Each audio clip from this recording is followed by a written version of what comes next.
Hello student, how are you? This is DP Singh from Vector classes.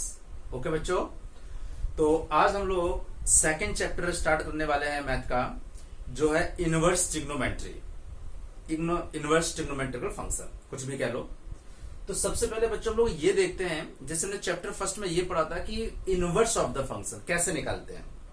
तो उसमें एक condition हुआ करती थी इनवर्स की, कि इनवर्स केवल उन्हीं फंक्शंस के निकलते हैं जो फंक्शन बाइजेक्टिव होते हैं। और बाइजेक्टिव का मतलब क्या होता है? जो 1 1 होते हैं और ऑन टू होते हैं। तो हम आज ये क्लास में सबसे पहले ये देखने वाले हैं बेटा कि क्या ट्रिग्नोमेट्रिक फंक्शंस के इनवर्स निकलते भी हैं या नहीं निकलते हैं, और निकलते हैं तो किस कंडीशन पे निकलते हैं। और बोर्ड पे तुम्हें जो टेबल दिख रही होगी, ये भी अभी इस पे एक्सप्लेन करेंगे, इसको नोट भी करना है और इसको हम लोगों को समझाना भी है। मैं समझाऊंगा भी इसको क्या है ये, ठीक है, डोमेन रेंज, ठीक है। तो सबसे पहले कॉपी नोट बनाना जो है स्टार्ट कर दो, कोशिश खुद किया करो, लेक्चर के साथ साथ नोट्स बनाओ, वही सबसे इंपॉर्टेंट होता है। ओके बेटा, चल। तो सबसे पहले अगर हम चैप्टर फर्स्ट की बात करें तो हमने देखा था इनवर्स उन्हीं फंक्शंस के निकलते थे। देखो बेटा, इनवर्स उन्हीं फंक्शंस के निकलते थे जो बाइजेक्टिव होते थे। ये हमने बहुत डिटेल में पढ़ा था। जिन बच्चों को इनवर्स कैसे निकालना है वो बच्चों को हमारा इसी पे टाइप करें इनवर्स ऑफ द फंक्शन, ठीक है। इनवर्स निकालने के लिए हमारा एक अलग से वीडियो है चैप्टर 1 का, तो उसको जरूर वॉच करें, ठीक है। उसमें हमने अलग अलग कंडीशन बताई। एनीवे, तो इनवर्स उन फंक्शंस से निकलते हैं जो बाइजेक्टिव हैं, और बाइजेक्टिव जो होते हैं वो फंक्शंस होते हैं जो 1 1 भी होते हैं और प्लस क्या होते हैं, ऑन टू भी होते हैं। तो इसका मतलब क्या हुआ, इनवर्स केवल बाइजेक्टिव फंक्शंस के निकलते हैं, और बाइजेक्टिव कौन से होते हैं? जो 1 1 और ऑन टू होते हैं। यानी अगर फंक्शन 1 1 ऑन टू होगा तभी उसका हम इनवर्स निकाल सकते हैं, और अगर 1 1 ऑन टू नहीं होगा तो उसका हम इनवर्स नहीं निकाल सकते हैं। तो अगर हम चेक करें जितने भी ट्रिग्नोमेट्रिकल फंक्शंस होते हैं, साइन, कॉस, टेन, सेक, कॉट, कॉसेक, अगर हम लें ये 6 ट्रिग्नोमेट्रिकल फंक्शन की बात करें अगर हम, तो ये फंक्शन बेटा क्या होते हैं? ये तो सब पीरियोडिक फंक्शन होते हैं। पीरियोडिक फंक्शन का मतलब क्या होता है? पीरियोडिक फंक्शन का मतलब होता है कि वो एक सर्टेन पीरियड के बाद अपनी वैल्यू को रिपीट करते रहते हैं। तो इसका मतलब वो 1 1 तो हो नहीं सकते हैं, क्योंकि अगर हम बात करें साइन की, तो साइन थीटा जो अगर मैं बात करूं हाफ की, तो 30 डिग्री पे हाफ होता है, लेकिन 30 पे ही थोड़ी ना होता है। 120 अगर मैं उसमें 30 में 180 माइनस 30 कर दें, उस पर भी वो हाफ होगा। तो पूरी साइकिल में, ये हमने 11th में पढ़ा था ट्रिग्नोमेट्री, तो इसमें 11th की बहुत सारी चीजों को याद करना पड़ेगा, ठीक है। तो कोशिश करना है कि 11th का एक चैप्टर भी तैयार हो, तब ये ज्यादा बेटर समझ में आएगा, ठीक है। तो मैं ये मान के चल रहा हूं कि 11th क्लास की चीजें पता है, नहीं पता है तो मैं उसको थोड़ा थोड़ा उसको समझाता भी चलूंगा। जैसे अगर हम बात करें, अगर कोई फंक्शन लेते हैं F R to R, real to real अगर हम लेते हैं, ठीक है, और मैंने मान लो फंक्शन ले लिया साइन एक्स। अब हम ये चेक करने जा रहे हैं क्या साइन एक्स फंक्शन, इसका क्या इनवर्स निकल सकता है या नहीं निकल सकता है। सबसे पहले तो ये इंपॉर्टेंट चीज है। तो पहले बेटा हम ये देखने जा रहे हैं कि साइन एक्स, हमें पता है कि साइन एक्स एक पीरियोडिक फंक्शन होता है, ठीक है। और अगर हम कोई भी रियल नंबर इसमें डालें, आर मतलब इसका डोमेन रियल है और इसका कोडोमेन भी रियल है, इसका मतलब साइन एक्स, ये हमें पता है साइन एक्स की जो होता है वो -1 से 1 होता है। मैक्सिमम साइन एक्स की वैल्यू 1 हो सकती है और मिनिमम होती है -1। याद करो, अगर मैं साइन एक्स को ग्राफिकली थोड़ा देखा हूं तो साइन एक्स का ग्राफ ऐसे होता था। तो इसमें क्या होता था, हम एक्स कुछ भी डालें, वैल्यू साइन की हमेशा -1 से 1 ही होती थी।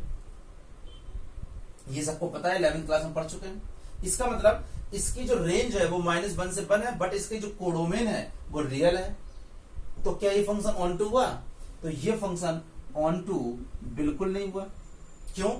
क्योंकि ऑन टू के लिए कोडोमेन रेंज बराबर होने चाहिए। रेंज इसका -1 से 1 है और कोडोमेन इसका पूरा रियल नंबर है, इसका मतलब ये ऑन टू तो बिल्कुल नहीं हुआ। अगर मैं बात करूं रियल, तो 3 इसकी प्रीमिस होगी, नहीं होगी, 4 होगी, नहीं होगी, 1.2 होगी, नहीं होगी, 1 के आगे वो देता ही नहीं है। अब आते हैं इस पे। तो ये तो सच है कि हम डाल तो कुछ भी सकते हैं, डोमेन तो ठीक है कि domain is a real number, but ये ऑन टू नहीं है।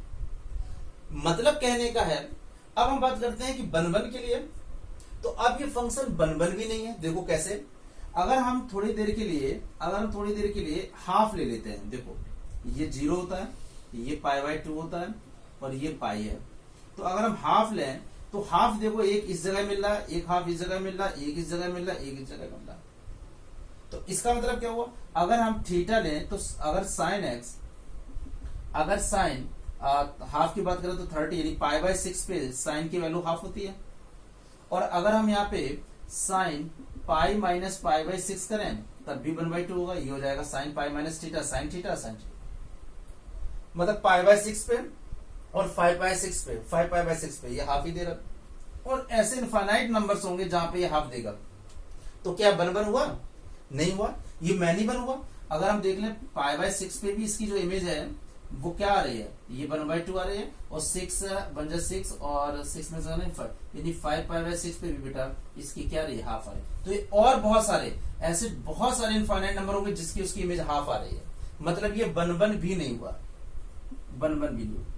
मतलब क्या हुआ, अरे ये तो बड़ा गड़बड़ हो गया, सर ने तो ये बोला था कि ये तो इसका हम इनवर्स निकालते हैं, साइन का इनवर्स होता है। तो ये तो गलत हो गया, क्योंकि ना तो ये रियल के लिए साइन एक्स 1/1 है, ना ये साइन एक्स ऑन टू है। इसका मतलब जब ये दोनों में से नहीं है कोई, तो ये बाइजेक्टिव भी नहीं है, और जब बाइजेक्टिव नहीं है तो उसका इनवर्स भी एग्जिस्ट नहीं करेगा। अब क्या हो गया, और सर ये क्या पढ़ा रहे हैं, सर ने तो बोला कि इनवर्स ट्रिग्नोमेट्रिक फंक्शन, चैप्टर का नाम ही यही है। इनवर्स ट्रिग्नो मतलब हम साइन का इनवर्स निकालेंगे, साइन इनवर्स एक्स निकालेंगे, कॉस इनवर्स एक्स निकालेंगे। तो अब हम सीखने की कोशिश करते हैं, पहले मैं साइन को ही डिटेल में पढ़ेंगे, पर बाकियों को हम थोड़ा सा जल्दी में इसको सॉल्व करेंगे, ठीक है। इसका मतलब अब रियल टू रियल के लिए तो ये इसका इनवर्स नहीं हो सकता। इसका जो इनवर्स, अगर मैं इसका इनवर्स निकालूंगा तो इसका इनवर्स एग्जिस्ट ही नहीं करेगा। तो क्या ये सच में इसका इनवर्स होता है या नहीं होता है? तो चलो अब हम कुछ चीजों को देखने की कोशिश करते हैं। अगर हम इसको कुछ हिस्सा अगर हम ले लें, इसका कुछ एक पार्ट ले लें, कुछ एक सेगमेंट ले लें, तब हम कह सकते हैं कि सर ये जो है बन बन है और ये ऑन टू भी है। पूरे रियल टू रियल के लिए तो ये नहीं है।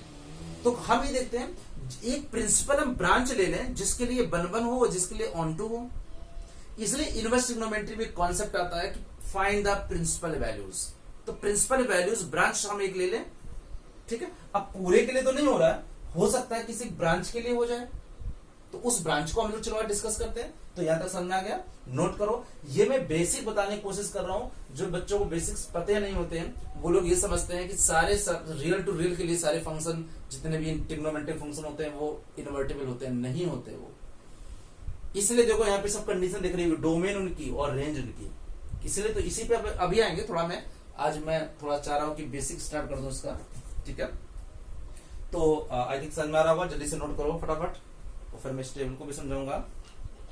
ओके चलो, अब मैं इसको थोड़ा सा रफ कर रहा हूं। इसका मतलब रियल टू रियल के लिए ये फंक्शन हमारा बाइजेक्टिव नहीं है। चलो अब देखते हैं फिर क्या होता है। अब हम साइन को थोड़ा सा ब्रेक करते हैं। देखो कैसे, ये मुझे पता है अगर ये 1/1 ऑन टू है, तो अगर f a टू b अगर हमारा कोई फंक्शन है f, तो इसका जो इनवर्स होता है तो वो इनवर्स हो जाएगा f इनवर्स, जिसको हम g बोलते थे, और वो होता था हमेशा b टू a। इसका मतलब क्या हुआ, ये अगर ये f है तो ये f इनवर्स है, यानी अगर ये 1/1 ऑन टू है तो डोमेन रेंज बन जाता है और रेंज डोमेन। देखो मैंने अब इसको कोडोमेन इसलिए नहीं बोला क्योंकि ऑन टू के लिए ये कोडोमेन और रेंज एक ही हो जाता है, यानी ये आपस में अदला बदली हो जाती है। ये एक चीज ध्यान है, अगर ये चीज सबको पता है, क्योंकि हम चैप्टर, अगर जिसको नहीं पता वो चैप्टर 1 को हमारा इनवर्स ऑफ फंक्शन वाला लेक्चर आराम से देख सकता है, ठीक है। सबने चैनल को सब्सक्राइब कर ही रखा होगा, सब्सक्राइब जरूर करो, तब सारे तुम्हारे पास वीडियो रहेंगे तो सर्च करने में टाइम नहीं लगेगा। एनीवे, अब हम लोग आते हैं कि एक्चुअल में साइन का क्या है, कोई सेगमेंट को अगर हम उसको ब्रेक कर दें तब क्या ये फंक्शन हमारा हो सकता है 1/1 ऑन टू। तो चलो अब हम थोड़ा उसी चीज को डिस्कस करने जा रहे हैं। देखो क्या,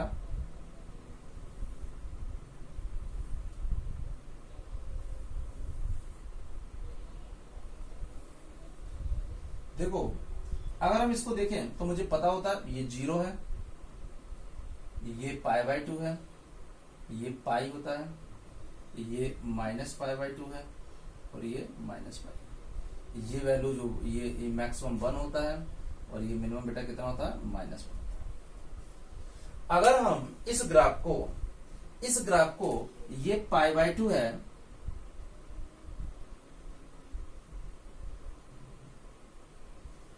और -π/2 है, अगर हम केवल इसका इस प्रिंसिपल पे देखें तो हर x के लिए एक यूनिक इमेज मिल रही है। देखो पूरे के लिए तो नहीं मिल रही है, क्योंकि पूरे के लिए अगर हम देखें तो π/2 बहुत सारी जगह पे मिलेगा, बहुत सारी जगह, हर नंबर बहुत सारी जगह पे मिलेगा, यानी मैनी वन है नंबर। लेकिन अगर हम केवल एक प्रिंसिपल लें, यानी ये केवल एक प्रिंसिपल ये वाला ब्रांच लें, बाकी सारी ब्रांच को अगर हम हटा दें, ये तो सबको समझ में आ रहा है कि ये रेंज केवल -1 से 1 होती है। तो इसका मतलब समझ में आ गया होगा सबको कि रेंज, एक तो इस फंक्शन का जो ये रेंज है, इसको b को क्या होना पड़ेगा, b को होना पड़ेगा -1 से 1। ये तो सबको समझ में आना चाहिए, क्योंकि हम a कुछ भी डालें लेकिन ये फंक्शन हमारा -1 से 1 होना चाहिए। अब हम क्या करने जा रहे हैं, इनवर्स वाले ग्राफ को हम सबको हटा दे रहे हैं, केवल इसकी एक प्रिंसिपल वैल्यू हम मान लेते हैं कि -π/2 से π/2 के लिए देखो ये एक 1 फंक्शन हो जाएगा। क्यों, हर x के लिए केवल एक y, नेगेटिव के लिए देखो नेगेटिव नंबर और पॉजिटिव के लिए पॉजिटिव। तो हम इस पूरे को रब कर दे रहे हैं, तो देखो क्या हुआ इसके आगे। ध्यान समझना बच्चों, काफी इंपॉर्टेंट चीज डिस्कस करने जा रहे हैं, रटना नहीं होता है मैथ में, ठीक है। ये ओके, इसका मतलब क्या हो गया, इसका मतलब बेटा ये समझ में आ गया होगा कि ये फंक्शन अब इस ब्रांच के, देखो ये वाला मैंने आगे रब कर दिया, ऐसे चलता जाएगा इनफाइनाइट तक, ऐसे ये इनफाइनाइट तक चलता जाएगा। अगर मैं -π/2 से π/2 है, अब ये कोई भी स्टूडेंट आराम से बता सकता है कि सर ये 1 फंक्शन है। क्यों 1 है, देखो हर x के लिए एक यूनिक इमेज y मिलेगा, हर x के लिए कोई वैल्यू रिपीट नहीं कर रही। नेगेटिव x के लिए देखो नेगेटिव वैल्यू पॉजिटिव, इसका मतलब अब ये फंक्शन 1 हो गया। और अगर हम रेंज को पूरा रियल नंबर ना करके, मुझे पता है कि रेंज कुछ भी हम डाल रहे हैं यहाँ पे -π/2 से π/2 के बीच में हम कुछ भी डालें, वैल्यू हमेशा सबसे मिनिमम आएगी वो -1 आएगी ये, और जो मैक्सिमम होगी दैट इज 1। इसका मतलब क्या हो गया, दैट इज 1।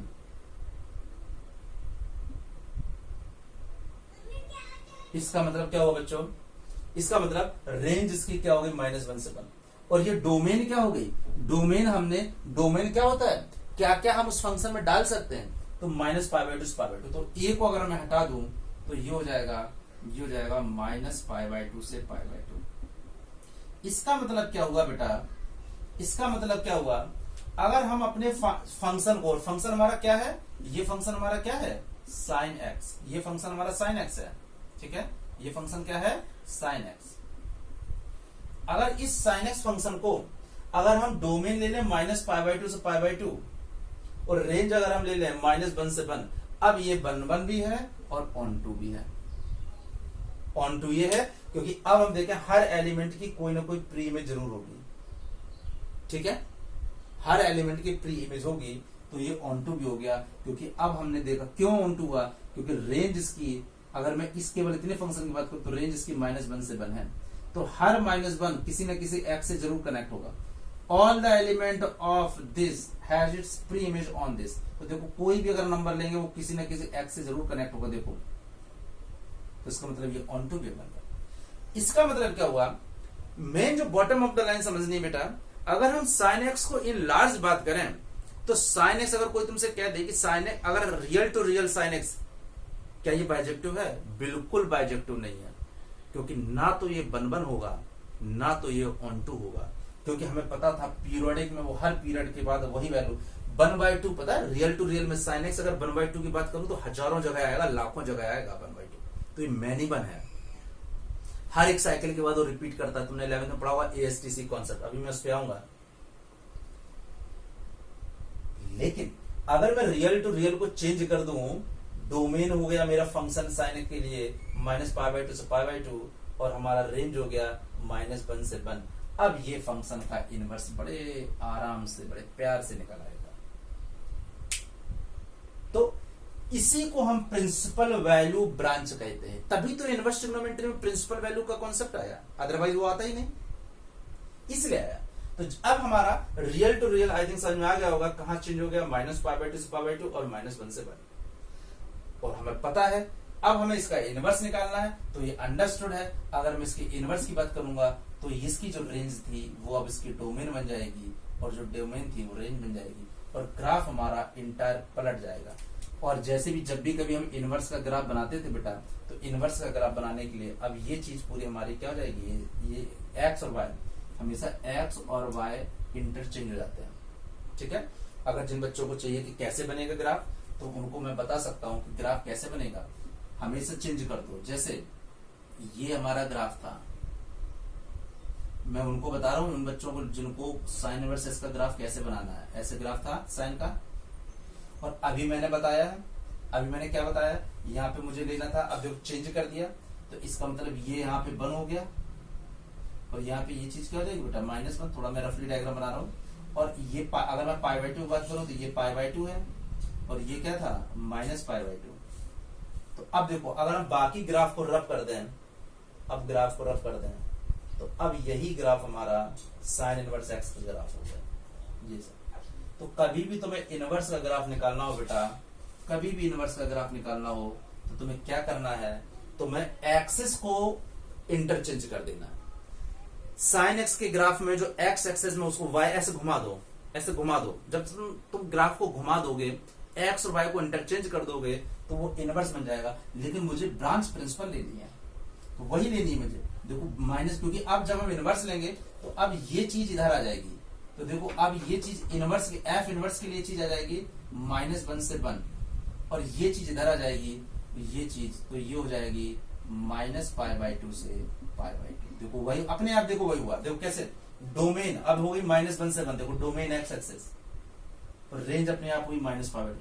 कितना, जिस बच्चे को ग्राफ पे पकड़ अच्छी है, जो ग्राफ पे अच्छे से फोकस करता है, उस बच्चे के लिए कोई दिक्कत वाली बात नहीं है। इसको हम बड़े आराम से सीख सकते हैं। क्लियर हुआ, अच्छे से क्लियर हुआ। तो इसका मतलब क्या हुआ हमारा, अगर मैं साइन इनवर्स का ग्राफ, ये नहीं, ये तो साइन एक्स का एक केवल प्रिंसिपल है। इनवर्स का करना था तो मुझे इसको चेंज करना था। जब हम इसको चेंज कर देंगे, तो देखो अभी मैंने बताया, एक्चुअल में ग्राफ तो तुम्हारा ये था, ये हमारा साइन एक्स का ग्राफ है, ये साइन एक्स का ग्राफ है, और ये हमारा ग्राफ साइन इनवर्स एक्स का। तो इसका मतलब क्या हुआ, ये साइन इनवर्स का ग्राफ है, तो साइन इनवर्स का ग्राफ हमारा क्या हुआ, साइन इनवर्स का ग्राफ हुआ, ये ग्राफ हुआ, क्या हुआ माइनस, मैं अभी बराबर बता दूंगा। तो साइन इनवर्स एक्स का अगर मुझे बात करनी हो, तो ये हो जाएगा डोमेन। देखो साइन इनवर्स का डोमेन क्या है, डोमेन क्या है कि मतलब क्या क्या डाल सकते हैं, -1 से 1, और रेंज क्या होती है, -π/2 से π/2। आई थिंक पहला वाला मेरे ख्याल से समझ में आ गया होगा साइन इनवर्स एक्स का। और अब मैं ग्राफ बता दे रहा हूँ कि साइन इनवर्स एक्स का ग्राफ ये है, थोड़ा सा मैं अच्छे से बता दे रहा हूँ। ये साइन एक्स का ग्राफ है, और उसको मैं बता देता हूँ आगे से, जल्दी से नोट कर लो, ठीक है बच्चों। ओके, तो मैं इसको थोड़ा सा रफ कर रहा हूँ, जल्दी से बना लो सारे सेगमेंट उसके ग्राफ के, फटाफट बनाओ।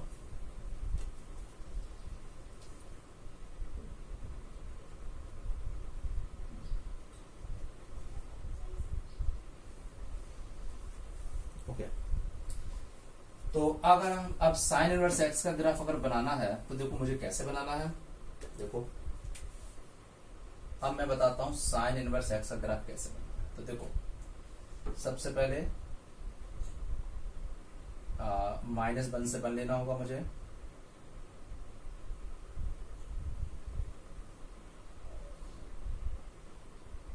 ये हो गया π/2, ये हो गया -π/2, और ये हो गया 1, और ये हो गया -. तो डोमेन हो गई -1 से 1, और रेंज हो गई -π/2 से π/2।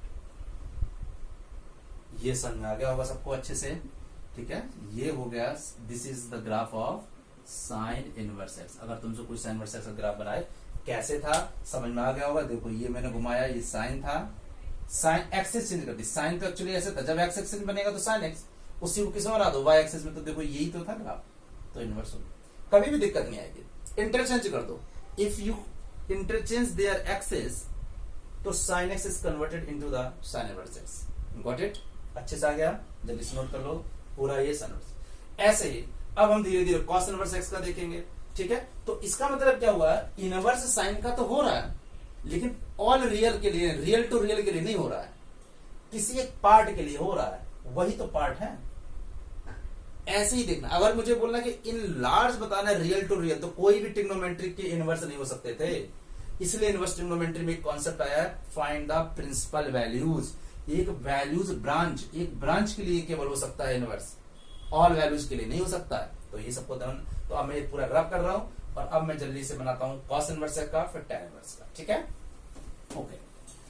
तो आई थिंक समझ में आ रहा होगा बच्चों। तो साइन इनवर्स का बना लिया ग्राफ। ग्राफ इसलिए ताकि ग्राफ से थोड़ा फीलिंग बन जाती है क्वेश्चन में। ठीक है, आसानी से आ जाता है, समझ में आ जाता है। अब हम बात करते हैं कॉस इनवर्स का। तो अगर cos x का ग्राफ जिन बच्चों को आता होगा तो आई थिंक cos x का ग्राफ यहां से होता था ऐसे। अब हम शिफ्टिंग ऑफ ग्राफ किसी कोई क्लास रख देंगे तो उसमें हम बता देंगे। तो ये 0 होता था, देखो π/2 होता था, और ये दिस इज द पाई, और ये -π। अगर मुझे इसको देखना हो तो देखो, अब बेटा अगर मुझे ब्रांच लेनी हो तो देखो, अब मैं अगर यहां से माइनस, अगर ये -π/2 है, अगर मैं -π/2 से π/2 लूंगा तो कभी भी वो देखो हर बार रिपीट कर रहा। अगर मैं हाफ लूंगा, हाफ, तो देखो हाफ वैल्यू दो जगह पे मिल रही है। अगर मैं कोई भी वैल्यू ले रहा हूं, देखो 2x पे, 2x पे मिल रही वैल्यू। ओके, अगर मुझे हाफ लेना होता तो देखो दो जगह पे हाफ मिलेगा। इसका मतलब -π/2 से π/2 के लिए तो ये नहीं रहेगा, तो फिर क्या रहेगा, ये ब्रांच बेटर लग रही है, ये हो गया 0 से π, ये देखो ये वाली ब्रांच। तो अब बाकी वाले को हटा देते हैं। इट इज ऑब्वियस कि ये 1 होगा, कॉस इनवर्स की भी वैल्यू 1 से -1 के बीच में लाई करती है, और ये हो गया 0 और π। मतलब ये -π/2 से π/2 के लिए देखो, अब ये 1 नहीं है, अब ये 1 नहीं है, क्योंकि ये हर x के लिए अगर मुझे यहाँ पे कोई नंबर लेना है तो देखो दो जगह मिल रहा है, इसलिए। तो अब मुझे जब लेना होगा तो अब मैंने 0 से π ले लिया। तो रटना नहीं है, ग्राफ जैसे समझ में आ रहा, देखो 0 से π, तो इसको मैंने हटा दिया, अब बिल्कुल बेटर है। ये देखो कॉस, ग्राफ वही कॉस का है, लेकिन एक ब्रांच ले ली हमने। अगर हम पूरे कॉस को लेंगे तो वो कभी 1 नहीं हो सकता है, जैसे साइन कभी 1, क्योंकि ये रिपीट करते हैं। ये सारे पीरियोडिक फंक्शन होते हैं, ये आफ्टर एक certain fix time of fix एक पीरियड के बाद अपनी वैल्यू को रिपीट करते हैं, है ना। तभी तो कहते हैं sin 2π + थीटा sin थीटा होता है, 4π फिर थीटा, ऐसे कॉस भी होते हैं। तो इस ब्रांच के लिए ये हमारा कॉस हो गया। तो अभी मैंने बताया था अगर मुझे इस इनवर्स निकालना तो सेम वही रहेगा। अब बस इसकी अंतर क्या रहेगा, जो डोमेन थी 0 से π और रेंज -1, तो लेकिन जब मैं इनवर्स निकालूंगा तो f तो वही हो जाएगी। f अगर निकाली, डोमेन क्या हो गई 0 से π, और रेंज क्या हो गई, रेंज वही है -1 से 1। लेकिन ये f के लिए है, यानी cos x के लिए। ये इसी ब्रांच के लिए केवल 1 हो रहा है, और इसी ब्रांच के लिए केवल 1 हो रहा है। और अगर मुझे f इनवर्स निकालनी बेटा तो इंटरचेंज हो जाएगा। तो -1 से 1 था, और ये बेटा हो गया 0 से π। तो देखो -1 से 1 सबको पता होता है ना, क्लोज इंटरवल है। तो अगर कहीं पे ये लिखा हुआ है 2,5, तो इसका मतलब ये होता है कि x यहाँ 2 से 5, सब 11th में इक्वालिटी पढ़ चुके हैं, इसलिए मैं आ नहीं रहा हूं उस पर। क्लोज इंटरवल इसको बोलते हैं, ठीक है। और जो ये होता है स्मॉल इंटरवल होता है, अगर हम ओपन ब्रैकेट कर देते हैं। तो इनवर्स के लिए इंटरचेंज कर दिया। तो अब ये हो गई डोमेन, यानी -1 से 1, ये क्या हो गई डोमेन, और ये क्या होगी बेटा रेंज। तो अगर हम देखें डोमेन -1, देखो कॉस इनवर्स की डोमेन -1 से 1, और रेंज क्या हो गई 0 से π। बिल्कुल नहीं, इसको थोड़ा ध्यान रखना पड़ेगा। कैसे आया, ग्राफ से आया। अब ये cos x का ग्राफ, अब मुझे बनाना है cos इनवर्स x का ग्राफ। तो देखो उसी को क्या कर दो, घुमा दो। देखो कैसे, अगर मैं इसी ग्राफ को क्या कर दूं, this is the cos x, okay. तो अगर मैं इसको घुमा देता हूं बच्चों, जल्दी से बनाते चलो। तो देखो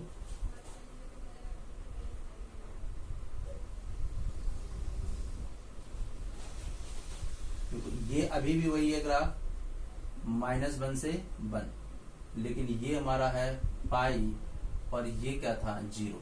तो देखो डोमेन क्या हुई -1 से 1, और रेंज क्या हुई 0 से π, और π/2 p। अब देखो कैसे आया, सभी बच्चों को आई थिंक समझ में आ रहा होगा। देखो ये कॉस, एक कॉस ही है। देखो अगर मैं इसको ऐसे घुमा दूं, देखो अगर मैं इसको थोड़ा घुमा दूं, तो मैंने बोला था ना उसको इंटरचेंज कर दो, कॉस को। देखो कॉस था, ये ऐसे ही था। जब y एक्सिस के लॉन्ग लो तो कॉस इनवर्स बन जाएगा, लेकिन मुझे ब्रांच लेनी है क्योंकि वो तो 1 2 हो नहीं रहा पूरे के लिए। तो हमने उस ब्रांच को ले लिया, और ब्रांच को लेने के बाद ये हमारा आ गया कॉस इनवर्स एक्स, ये कॉस इनवर्स एक्स का, ये कॉस का एक सर्टेन वैल्यू के लिए है, पूरे के लिए नहीं है, और ये कॉस इनवर्स एक्स के लिए मैं बनाना सिखा रहा हूं। तो कॉस इनवर्स एक्स का ये वाला टेबल भी समझ में आ गया होगा। कॉस इनवर्स एक्स हो गया डोमेन -1 और रेंज हो गया 0 से पाई। अब अगर हम बात करते हैं tan के लिए, ठीक है, जल्दी से करो नोट, फटाफट करो, 3 2 1, जल्दी से करो बच्चों, नोट्स बनाते चलो। ग्राफ में इसलिए बता रहा हूं ताकि थोड़ा कॉन्सेप्ट में अच्छा आए, ग्राफ से थोड़ा फीलिंग आने लगती है फंक्शंस के बारे में। ओके, नोट करो फटाफट।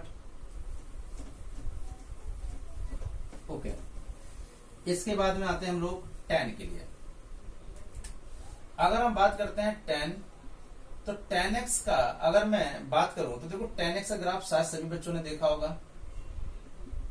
ग्राफ आई थिंक तुम्हें 11th क्लास में पढ़ाया गया था। तो देखो ये π/2 होता है और -π/2। tan हमेशा हम पढ़ते थे ना, π/2 में अनडिफाइंड होता है, -π नहीं, π/2 का जो भी ऑड मल्टीपल है वहां पे कभी भी tan डिफाइन नहीं है। π/2 इन्फिनिटी होता है, 3π/2, 5π/2। तो इसलिए tan के ग्राफ में यहाँ पे हम छोड़ देते थे, लाइक ऐसे देखा होगा। फिर आगे ऐसे रहता था, रिपीट रहता था, फिर आगे ऐसे रहता था, है ना। तुम लोगों ने सारी बुक्स में देखा होगा 11th क्लास की, ऐसे लाइक ऐसे। यहाँ पे ये tan का ग्राफ है। ओके, लेकिन अगर हमें किसी एक सर्टेन वैल्यू देखें तो वो मैनी वन दे रहा है फंक्शन।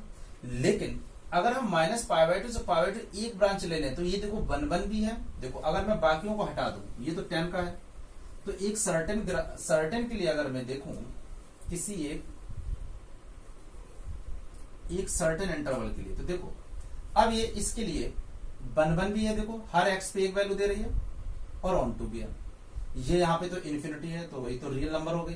तो अगर मैं tan की बात करूं तो tan x के लिए जो डोमेन हो गया, डोमेन हमारा बेटा क्या हो गया, अब यहाँ पे डोमेन जब हम tan x के लिए लेंगे तो डोमेन बेटा अब π/2 से ओपन इंटरवल लगाएंगे -π/2 से π/2, क्योंकि ये π/2 पर डिफाइन नहीं है, ये इन्फिनिटी है, देखो अनडिफाइंड है, फंक्शन कहाँ खत्म हो रहा पता नहीं है।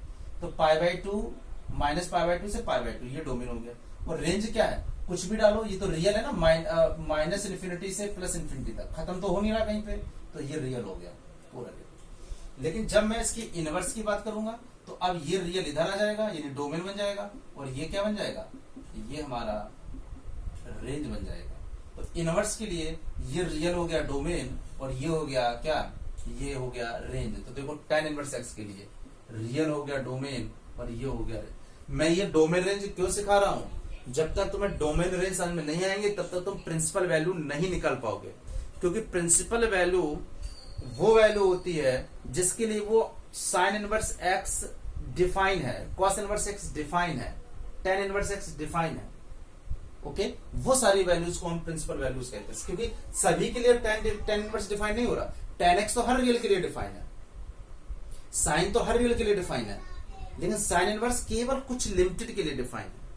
तो वो वैल्यू जो उसके रेंज के अंदर हो, उसी वैल्यूज को हम प्रिंसिपल वैल्यू कहते हैं। ठीक है, तो मुझे रेंज पता होना पड़ेगा।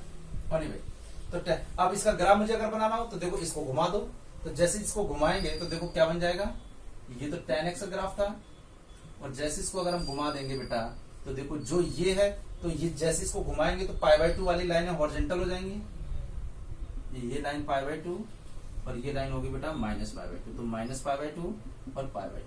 अब देखो कैसे ग्राफ बनेगा ये, और ये ग्राफ बनेगा लाइक इस तरह से। तो ये हमारा ग्राफ हो गया tan इनवर्स x, जिसकी डोमेन क्या है, डोमेन हो गई रियल, को कुछ भी रखो, बट रेंज क्या है, रेंज कुछ भी डाल सकते हैं, बट रेंज -π/2 से π/2 के लिए। एनीवे, अच्छा ये हम लोगों ने 11th क्लास में पढ़ा, जल्दी से इसको प्लॉट करो फटाफट। साइन अच्छे से आ गया, कॉस अच्छे से आ गया, tan इनवर्स अच्छे से आ गया। ठीक है, बस इनवर्स में क्या होता है, एक्सेस इंटरचेंज हो जाते हैं, और मैं देखो और बाकी होता क्या है, जो उसकी डोमेन है वो रेंज बन जाती है, जो रेंज है वो डोमेन बन जाती है इनवर्स के लिए। ये tan x है, ये tan इनवर्स x है।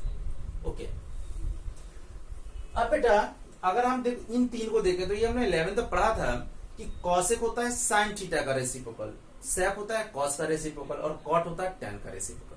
तो ज्यादा डिफरेंस नहीं है। देखो जहां पे ध्यान के रखना, कॉसेक इनवर्स क्या है, जहां पे साइन डिफाइन हो रहा है, देखो याद करने का तरीका बता रहा हूं, हमें सबके ग्राफ ज्यादा बनाओगे तो कंफ्यूज हो जाओगे दिमाग में, ठीक है, मचमच हो जाएगा।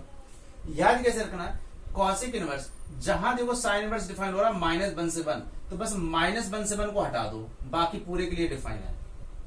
देखो कॉस क्या था, कॉस इनवर्स है -1 से 1, इसमें देखो -1 से 1 हटा दो, इसलिए -∞ से, देखो मैंने क्या लिया, पहले हम चलो कॉसिक को ही समझा रहे हैं, ये है -1, ये है +1, ये +∞, ये -∞, ठीक है। तो कॉसिक इनवर्स कहां डिफाइन है, देखो -∞ से -1 तक और 1 से इतने के लिए डिफाइन है। मतलब कॉसिक इनवर्स एक्स किसके लिए अनडिफाइन है, डिफाइन नहीं है -1 से 1, तो क्यों, क्योंकि इसके लिए साइन इनवर्स डिफाइन है। तो इन तीनों को याद करना बड़ा आसान है कि जहां पे साइन डिफाइन है उसको छोड़ दो तो बचे हुए में कॉसिक इनवर्स, जहां पे कॉस डिफाइन है उसको छोड़ दो तो बचा हुआ सेक इनवर्स एक्स की डोमेन हो जाएगी।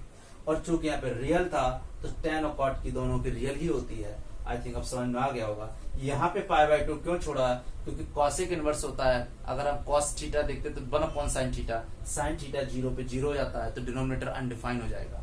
इसी तरह से sec होता है 1/cos थीटा, और π/2 को इसलिए हटाया क्योंकि cos π/2 डिनोमिनेटर में 0 कर देगा तो वो sec अनडिफाइन हो जाएगा।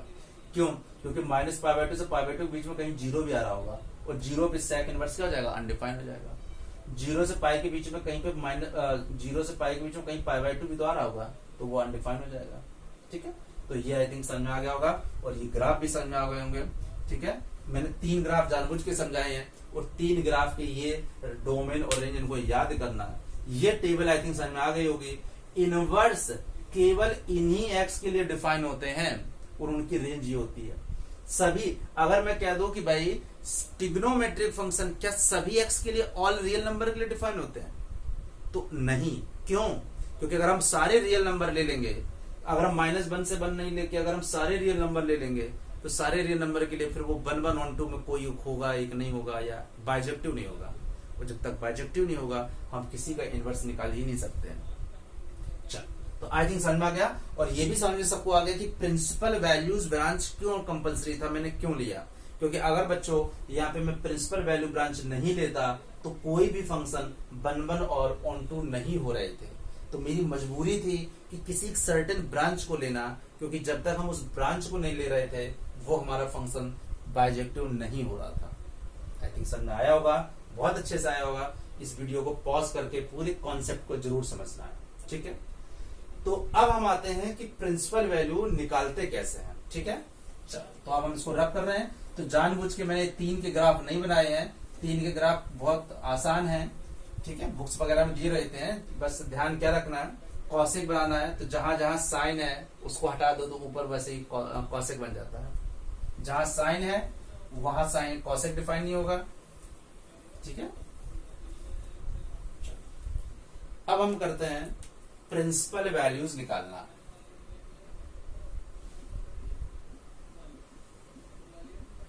प्रिंसिपल वैल्यूज समझ में आ गया। प्रिंसिपल वैल्यूज क्या होती है, साइन इनवर्स एक्स की वो वैल्यूज या किसी भी फंक्शन की वो वैल्यूज जो उसके रेंज के अंदर हो, विद इन द रेंज हो। अगर इसको कह सकते हो values with in the range, all values with in the range कह सकते हो, all values with in the range. ये मैंने किस लिए बोला, क्योंकि अगर मैं साइन इनवर्स एक्स की बात करूंगा तो वो वैल्यू जो -π/2 से π/2 के बीच होनी चाहिए। अगर कॉस इनवर्स की कोई प्रिंसिपल वैल्यू है तो उसको 0 से पाई के बीच में होना चाहिए। अगर मेरा आंसर मान लो आ रहा है पाई के आगे मान लो 3π/2 तो फिर वो नहीं होगा, क्योंकि वो रेंज को बियॉन्ड करके, रेंज को क्रॉस नहीं करना चाहिए। विद इन द रेंज, वो रेंज के उस फंक्शन जिसकी तुम प्रिंसिपल वैल्यू निकाल रहे हो उसकी वो रेंज के अंदर होना चाहिए। अगर वो रेंज के अंदर है तो वही मेरी प्रिंसिपल वैल्यूज होगी। तो रेंज याद करना बहुत जरूरी है। हालांकि डोमेन भी याद करना बड़ा आसान बहुत है। देखो याद करने का मैं तरीका बता दूं, 2 के पेयर हैं। देखो साइन इनवर्स और कॉस इनवर्स एक्स की डोमेन -1 से 1, और इसकी क्या हो गई -1 से हटा दो, बाकी पूरा, बाकी 2 रियल है, tan cot रियल है। तो बड़ा आसान है याद करना, भी कोई कठिन नहीं है। चलो, तो सबसे पहले हम लोग कह रहे हैं क्वेश्चन निकालना है, find the principal values within range. तो हमने क्वेश्चन बोला पहला, एक क्वेश्चन है, question number first, sine inverse 1/2। ठीक है, तो इनवर्स समझ आ गया। इसकी मुझे प्रिंसिपल वैल्यू निकालनी है। ठीक है, find the principal values of sine inverse half. Question समझ आ गया। हमें क्या निकालनी है, ये चलो मैं लिख दे रहा हूं, find the principal values of sine inverse 1/2। तो देखो सबसे पहला स्टेप क्या है, तरीका क्या है, हम क्या करें बेटा, हम साइन इनवर्स 1/2 को कुछ थीटा मान लेते हैं। ठीक है, और ये बात क्लियर है कि साइन इनवर्स हाफ, इसकी रेंज क्या है, साइन इनवर्स की रेंज बेटा क्या है, साइन इनवर्स की रेंज क्या है, -π/2 से π/2। तो थीटा यानी जो थीटा होना चाहिए वो -π/2 से π/2 ही होना चाहिए। Theta belongs to -π/2। क्यों?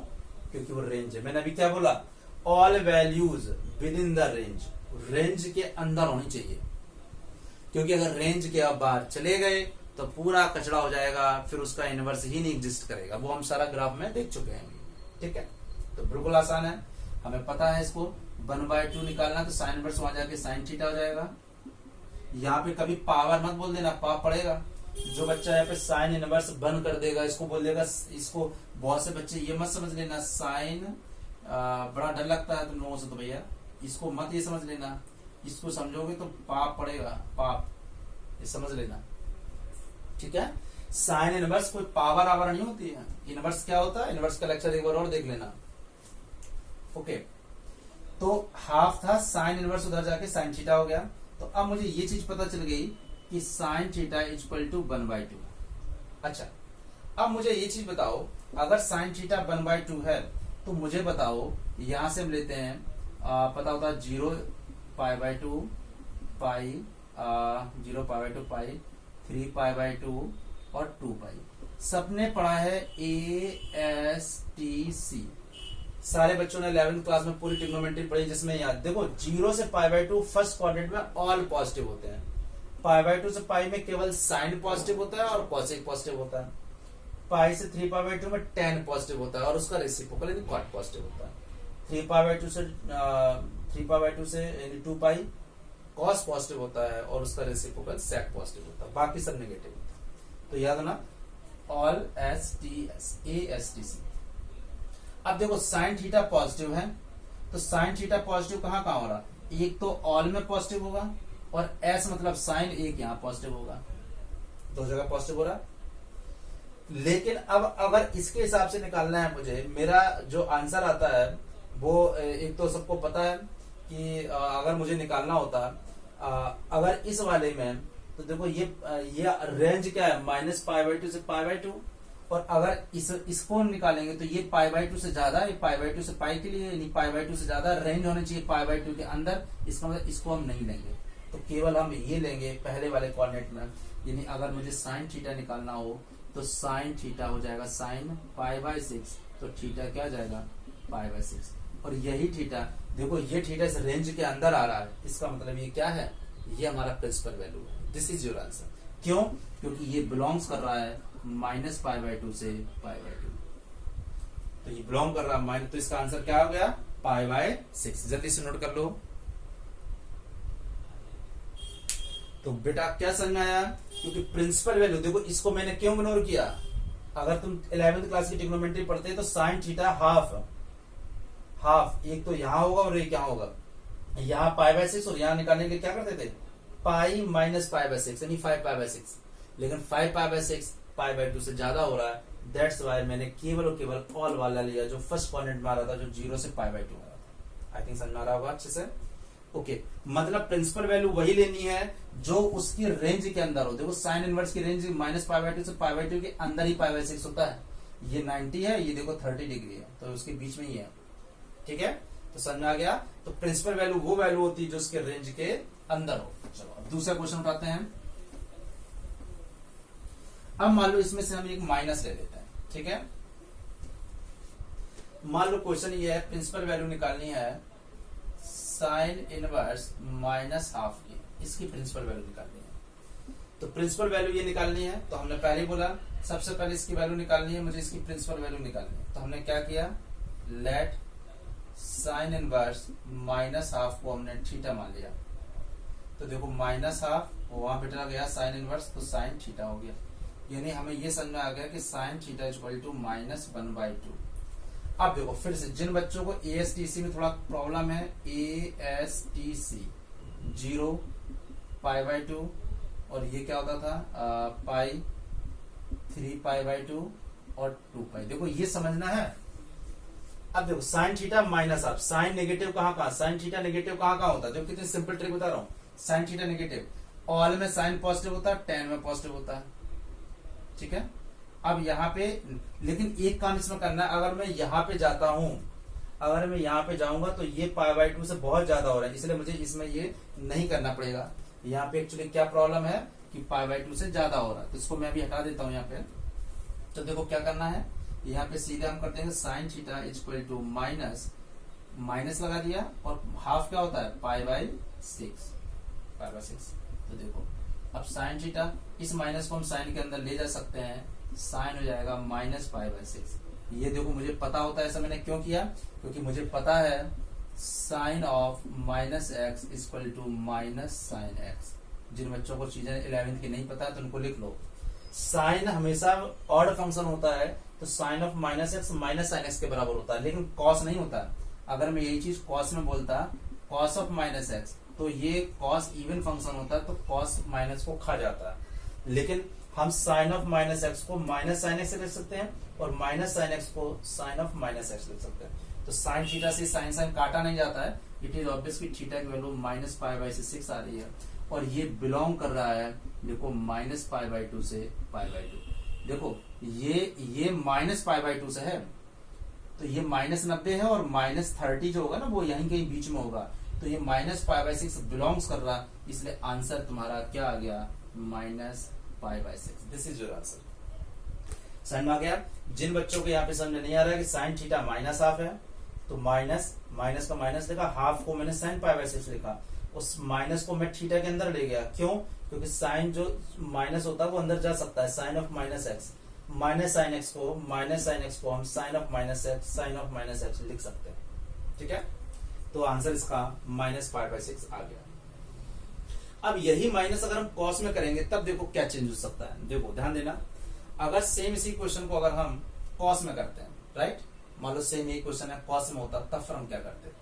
चलो इसी को हम एक काम कर देते हैं, इसी को हम बस कॉस बना देते हैं। चलो क्वेश्चन नंबर 3 लिखते हैं। नोट कर लिया होगा सब लोगों ने, आई थिंक कॉस करके लिख लिया करो कॉस। अगर मान लो सेम यही क्वेश्चन -हाफ का हम कॉस में करते, तब देखो क्या करते। अब देखो हमें क्वेश्चन ये है कि इसकी प्रिंसिपल वैल्यू निकालनी है। देखो let cos inverse -half that is equal to theta, तो -हाफ आ गया कॉस थीटा।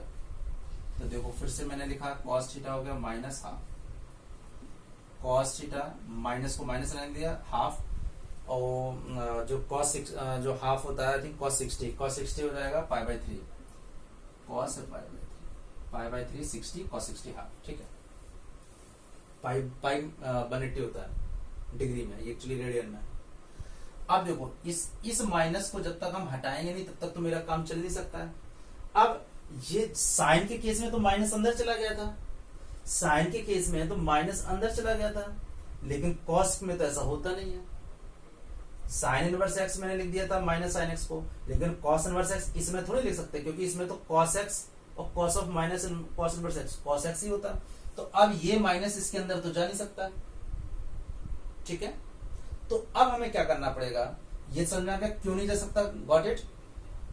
अब क्या करना है, साइन में तो बड़े मजे से अंदर चला गया था तो बड़ा आसान हो गया, तो अब देखो कॉस देखो।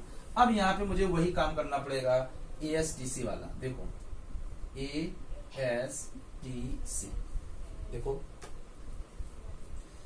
0 π/2 पाई 3 π/2 और 2 पाई। तो देखो क्या हुआ, इसमें अब अगर करना है बेटा क्वेश्चन, तो मुझे क्या करना पड़ेगा, -cos π/3 अगर मुझे यहाँ पे करना है तो मैं एक काम कर सकता हूं कि cos थीटा माइनस कहाँ होता है। देखो cos थीटा -हाफ कहाँ, देखो ऑल में सारे पॉजिटिव हैं, और यहाँ पे मतलब कॉस एक तो यहाँ ऑल में पॉजिटिव होगा और एक यहाँ पॉजिटिव होता है, तो नेगेटिव कहाँ कहाँ होगा, एक यहाँ नेगेटिव क्योंकि यहाँ साइन पॉजिटिव होता है और एक यहाँ, दो जगह कॉस नेगेटिव हो सकता है। अब कॉस की रेंज क्या है, देखो अब रेंज ध्यान रखना पड़ेगा 0 से पाई, जब 0 से पाई तो केवल इतना ही है, तो इसका मतलब ये वाला पाई के आगे तो हो ही नहीं सकता, तो इसको कट कर दो, तो केवल यहाँ पे है। तो अब देखो हमें क्या करना पड़ेगा, इसमें जाने के लिए मुझे पाई से माइनस करना पड़ेगा। अब 11th में आओ, मैं कहता था कॉस ऑफ माइनस एक्स क्या होता था, इसको सॉरी अगर तुम्हें लिखना होता था कॉस पाई, पाई ये पूरा पाई है, पाई में से अगर एक्स को माइनस करोगे तो यहाँ पे होता था माइनस कॉस एक्स। तो देखो माइनस कॉस एक्स को क्या लिखना है मुझे, अब मुझे यहाँ पे नहीं इस कोऑर्डिनेट में जाना, और इस कोऑर्डिनेट में हमें क्या करना होता था pi cos pi minus theta minus cos theta, याद कर सकते हो ये formula, cos pi minus theta equal to minus cos theta. तो माइनस कॉस थीटा को मैं क्या लिख सकता हूँ, कॉस पाई माइनस थीटा। तो देखो यहाँ पे एसटीसी लगाना पड़ेगा, तो देखो क्या हुआ, अब जैसे मैं कॉस पाई माइनस थीटा किया माइनस कॉस थीटा, तो माइनस से खत्म हो गया अपने आप, तो देखो क्या हो गया कॉस 3 और यहाँ पे हो गया 2 पाई बाई 3 और दैट इज कॉस थीटा, तो थीटा आ गया 2 पाई बाई 3 और देखो ये 0 से के अंदर ही है, पाई होता है 180 डिग्री और 2 पाई बाई 3 होता है पाई बाई 3 16 120 डिग्री, 120 डिग्री देखो उसके अंदर ही है, इसका मतलब दैट इज योर आंसर। उसकी प्रिंसिपल वैल्यू क्या हुई, इसकी प्रिंसिपल वैल्यू क्या हुई 2 पाई बाई 3। तो इनवर्स ट्रिग्नोमेट्री तो नाम से पता चल रहा है कि ट्रिग्नोमेट्री आपको पहले आनी चाहिए। जिन बच्चों को ट्रिग्नोमेट्री नहीं आ रही तो 11th के एक बार फॉर्मूले, कुछ नहीं जरूरी नहीं कि 11th के लिए पूरे एक साल नहीं बनना, वो चैप्टर का जो मेन है कि हम ये कैसे लगाते थे साइन पाई माइनस थीटा, ये फॉर्मूला कैसे यूज करते थे, ये तो सबसे इंपॉर्टेंट ट्रिक होती है। ठीक है, अगर बोलना कमेंट में मेंशन कर दो कि इसको डिटेल में समझाना, तो मैं इसको एक बार क्लासेस का प्रॉपर एक क्लास ले सकता हूँ, ऐसा कोई बड़ा नहीं है, मुझे मैसेज कर देना। तो cos pi minus theta that is minus cos theta, ये हमने यहाँ पे अप्लाई किया। ठीक है, तो हमेशा नहीं, साइन ऑफ माइनस एक्स तो माइनस साइन एक्स होता है, बट हमेशा नहीं होता है, कॉस नहीं होता, cos of minus x minus cos x नहीं होता है, तो फिर मुझे ये लगाना पड़ेगा कि वो नेगेटिव कहां पे होता है। चलो एक क्वेश्चन और कर लेते हैं, ठीक है, और इससे हम लोग प्रिंसिपल वैल्यूज निकालना और अच्छे से सीख लेते हैं। गॉट इट, अच्छा क्वेश्चन है, ऐसा क्वेश्चन एनसीईआरटी एग्जाम्पलर में मिल जाएगा और काफी क्वेश्चन होते हैं। देखो sign inverse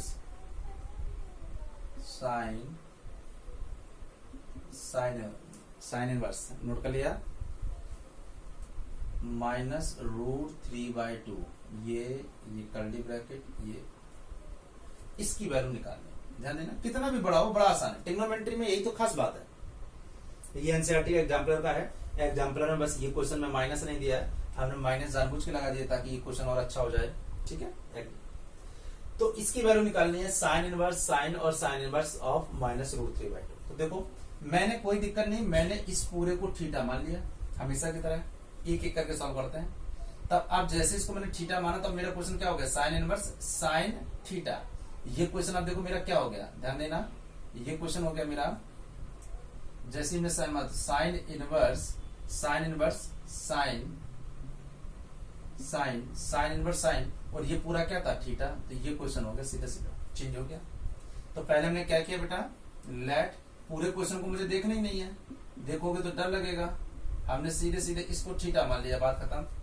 sine inverse of इस वाले को हमने थीटा मान लिया, तो देखो क्या हुआ उससे, साइन इनवर्स वहां गया, sine theta equal to minus √3/2, ध्यान से देखना, sine theta that is sine उधर गया, साइन थीटा हो गया माइनस। अब फिर वही काम, यहाँ पे साइन में नेगेटिव है तो कोई दिक्कत नहीं है, ये साइन का हम फायदा उठा लेंगे। माइनस √3/2 का होता है साइन 30 1/2, टेबल याद रख लेना, साइन 30 साइन 40 साइन 60, तो ये साइन 60 यानी π/3। ओके, अब साइन के केस में ये माइनस जा सकता है अंदर, कॉस में नहीं गया था, देखो साइन में चला गया साइन, और ये हो जाएगा माइनस π/3। गॉट इट, तो sine theta equal to minus π/3, तो यहां से जो थीटा आया दैट इज माइनस π/3। ये थीटा की वैल्यू तुमने निकाल दी। या ये भी कह सकते हो इसकी वैल्यू निकालने के लिए तुम एक काम कर सकते हो कि साइन थीटा की वैल्यू ये आ गया और साइन माइनस, ठीक है, तो थीटा दैट इज -π/3 ये आ गया, कोई दिक्कत, देख लो।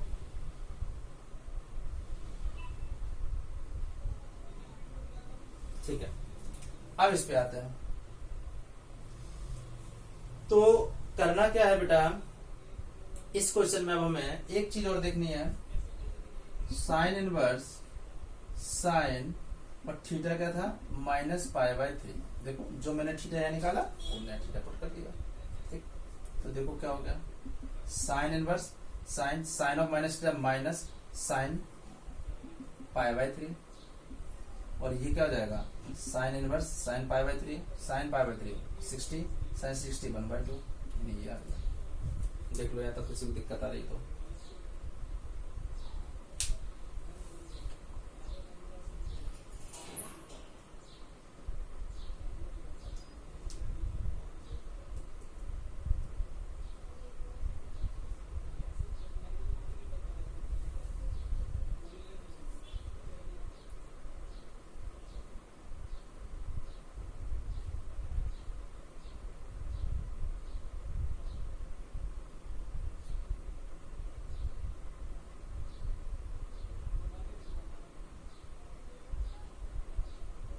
अच्छा, एक इसमें काम कर सकते थे बेटा तुम, देखो कैसे कि साइन ऑलरेडी मैं यहाँ पे निकाल ही चुका था, तो साइन इनवर्स देखो ध्यान दो, बड़ा आसान था ये क्वेश्चन, यहीं पे हो सकता था सॉल्व। देखो साइन थीटा ये निकाल दिया था मैंने, साइन थीटा, तो साइन इनवर्स साइन थीटा निकाल दिया, यही पे हो जाता क्वेश्चन। देखो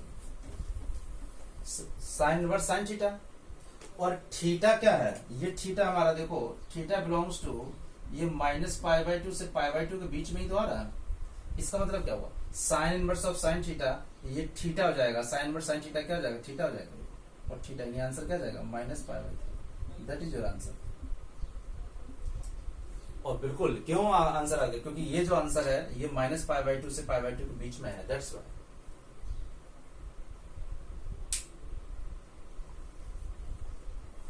चलो एक अच्छा क्वेश्चन लेते हैं। अच्छा क्वेश्चन क्या, सेम ये नोट कर लो, ये काफी आसान था। देखो साइन से साइन इसलिए चला गया क्योंकि थीटा उस रेंज के अंदर था, तो sine inverse of sine x हो जाता है, ठीक है। ये सिंपली समझ लो, ये इससे इनवर्स जैसे लिया साइन इनवर्स साइन, तो खत्म हो गया, यही आंसर आ गया। अच्छा क्वेश्चन इसमें बनाते हैं जब यहाँ पे कॉस कर देते हैं। देखो नेक्स्ट क्वेश्चन में हमने यहाँ पे कॉस कर दिया, जानबूझ के कॉस किया। देखो तो देखो यहां तक तो कोई दिक्कत नहीं हुई किसी को, हमने अब देखो नेक्स्ट क्वेश्चन है, ये नया क्वेश्चन है, क्वेश्चन नंबर आई थिंक 4-5 होगा जो भी होगा। तो sine inverse cos sine inverse -√3/2। तो देखो अब इस क्वेश्चन में हमने ये साइन इस साइन इनवर्स ये यही रहा, तो इसको हमने थीटा माना, तो साइन उधर गया, साइन थीटा -√3/2 माइनस लिया साइन पूरा यहां से यहां तक, मेरा कोई दिक्कत नहीं है, थीटा -π/3 आ गया। अब देखते हैं हम आगे। तो साइन थीटा की जो वैल्यू है थीटा यानी ये जो थीटा है, देखो अब फिर हम ये क्वेश्चन हमारा बन गया साइन इनवर्स, अब देखो यहाँ कॉस, और ये क्या था थीटा, ये थीटा था, तो थीटा कितना आया -π/3, तो ये आ गया -π/3। अब मेरा क्वेश्चन ये चेंज हो गया, ध्यान दो, साइन इनवर्स कॉस और ये थीटा की वैल्यू क्या थी -π/3। तो अब देखो साइन इनवर्स और कॉस ऑफ माइनस, देखो कॉस खा जाता है माइनस को, हमने कहा भी इवन फंक्शन होता है, cos of minus theta cos theta, तो देखो साइन इनवर्स कॉस ये 60 हो गया, और कॉस 60 क्या था 1/2, और साइन इनवर्स हाफ, ये सबको पता है साइन इनवर्स, और ये क्या हो जाएगा साइन 1/2 क्या हो जाएगा π/6 1/2, साइन इनवर्स साइन चला गया, तो आंसर कितना आ गया, और ये देखो उसके रेंज के अंदर आ रहा है, तो इसका आंसर जैसे हमने यहाँ पे साइन में कॉस कर दिया तो चेंज हो गया आंसर, और आंसर कितना आ गया बेटा, आंसर आ गया π/6। तो आज हमने एक तो प्रिंसिपल वैल्यूज निकालना सीखा, दूसरा how to be calculate the principal values, और फंक्शंस इनवर्स फंक्शन का जो बेसिक होता है। बेसिक का मतलब हमने ये क्लास में देखा कि इनवर्स किसी कंडीशन के लिए कुछ रिस्ट्रिक्टेड है, कुछ एक बाउंडेशन लगा दी गई तभी उसका इनवर्स निकला है। हर फंक्शन के लिए नहीं, हर अगर मैं R रियल टू रियल बोलूं तो कोई फंक्शन ट्रिग्नोमेट्री का कोई फंक्शन किसी फंक्शन का इनवर्स एग्जिस्ट ही नहीं करता है, किसी फंक्शन का इनवर्स नहीं करेगा। लेकिन अगर मैं रिस्ट्रिक्टेड कर दूं भाई -1 से 1 लेना है मुझे तो हो जाएगा। ठीक है, आई थिंक समझ में आ गया होगा। तो आज की क्लास को यहीं पे खत्म करते हैं। इसके मैं सारे जो है नोट्स बना लो। All the best, take care, good luck.